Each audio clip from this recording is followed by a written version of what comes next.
welcome to I Dream of DOS, the show where I go back into the world of hidden gems in the DOS era and talk about some of the best games you've probably never heard of. Well, like a lot of people who grew up in DOS gaming, I have to say there's a lot of things we might have missed out on with the console exclusives back in the day. The Marios, the Sonics, the GoldenEyes, the so on and so forth. But that didn't mean that us PC gamers back in the late 80s to early 90s didn't have some hidden gems of our own. And unfortunately nowadays it just doesn't seem like history talks about a lot of these games like they do the old arcade games or console games of past. But that's what this show is for. Without further ado, let's get down to it, shall we? And like I was saying, back in the day we didn't quite get a lot of the exclusives, but that did not stop DOS game developers from, let's say, lovingly creating games similar to some favorite console games. And I don't mean flat out ripping them off, I just mean trying to make a similar version of that game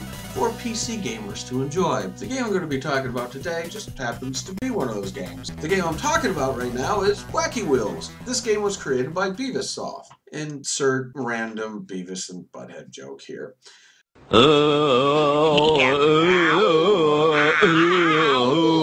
the game was published by then DOS gaming powerhouse Apogee.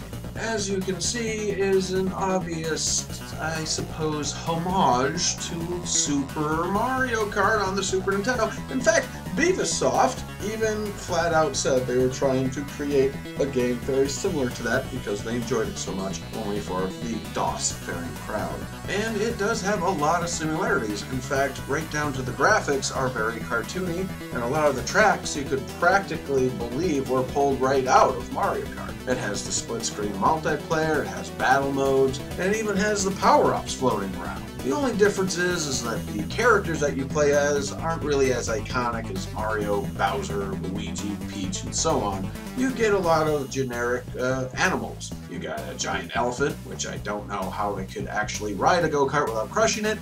You got a tiger, which is kind of scary on its own, until you realize you can also play as a shark in a go-kart. Now, granted, I suppose that is a logical way for a shark to get around on land, and would probably be the scariest thing in the world if you saw a shark on a go-kart coming for you. Okay, so the characters aren't really that original, but I assume it's only because Beavis doesn't really have a library of characters to pull from like Nintendo did. So they just had to make up some of their own. It doesn't make it any less fun, and they still have the goofy little looks and sound effects and everything else. You get used to it, and you eventually pick your favorite character to play as, and then jump into the many fun and familiar modes. You have your familiar single-player championship race, where you have 3 different cups to race in at 3 different kinds of speed, each speed representing a higher difficulty. You also have your multiplayer mode, split-screen battle mode or racing mode, and you have a very curious duck mode, where you race around in battle mode trying to shoot all the ducks. It's just as goofy as it sounds, and for some odd reason it's charmingly fun, and something that I don't remember ever being in Mario Kart, so hey, there's that. Also, the power-ups work a little differently in this case. Sure, you have the typical oil slicks and the fireballs, but you also have ammo.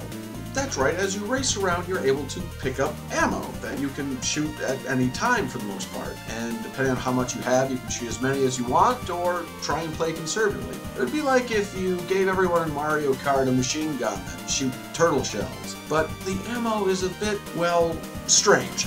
You see, the ammo isn't a turtle shell, or a bomb, or a rocket, or anything like that. They're gerbils. At least, I think they're gerbils. They could be squirrels or hamsters, or there could be porcupines, but I'm just gonna stick to gerbils.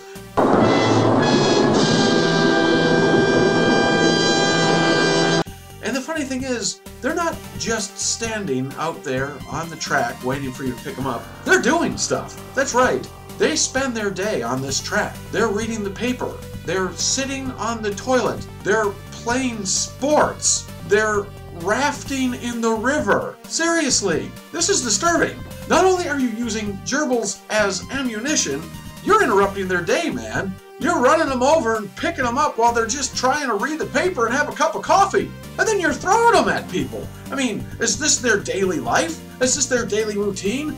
I just hope these little guys have decent life insurance for doing this. Anyway, besides the act of using squirrels as ammunition to thwart your fellow racers, there are other sort of offset things in this game that's meant to be played by children mostly. Let's meet this little fella. I'll just call him Little Red Guy. As you can tell, he has a very unique resemblance. He resembles a little demon. And this guy's the ref of the whole situation. He's the officiating thing. He ends the races and insults you when you're going backwards on the course. Now wait, You're going to say, this game is obviously meant for kids, and even in the old Looney Tunes there were weird little demon things running around. It's still harmless, isn't it? well, yes, I would actually agree with you, except for this next part. Some of the later tracks look like this. Yep, that's right. You're racing in hell. No, hang on, that's supposed to be lava, right? Or maybe the sun is setting. That is not lava. That is a very bad rendition of lava, and I don't see a sunset looking like that either. You are literally racing on a track that is surrounded by gallons of blood, while being officiated by a little demon that's telling all these escaped zoo animals to race for their life.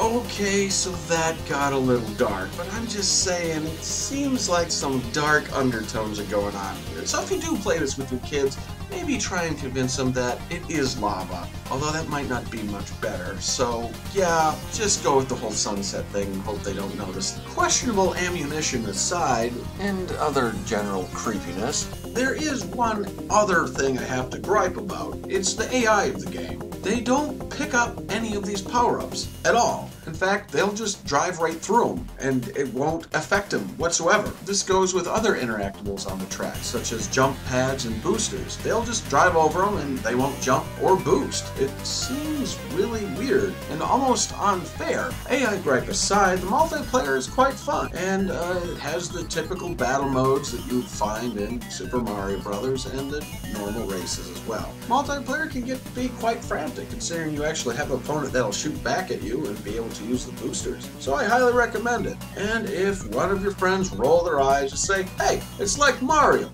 only with zoo animals. Come on, give it a try. So would I recommend this game today?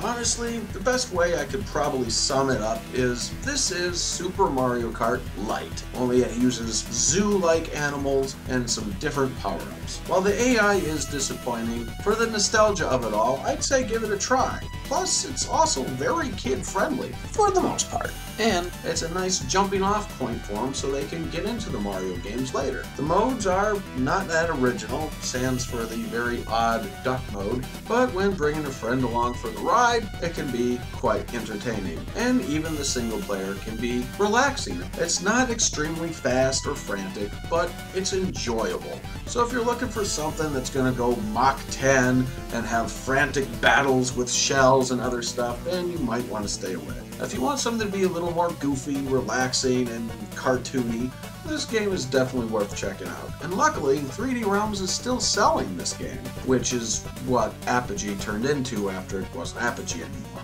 So you should be able to find it for around $5 right there. Plus, the shareware version is still widely available, so you really don't have an excuse not to check this out. So there you go, Wacky Wheels. Quite possibly the first Super Mario Kart clone, but is it a worthwhile one?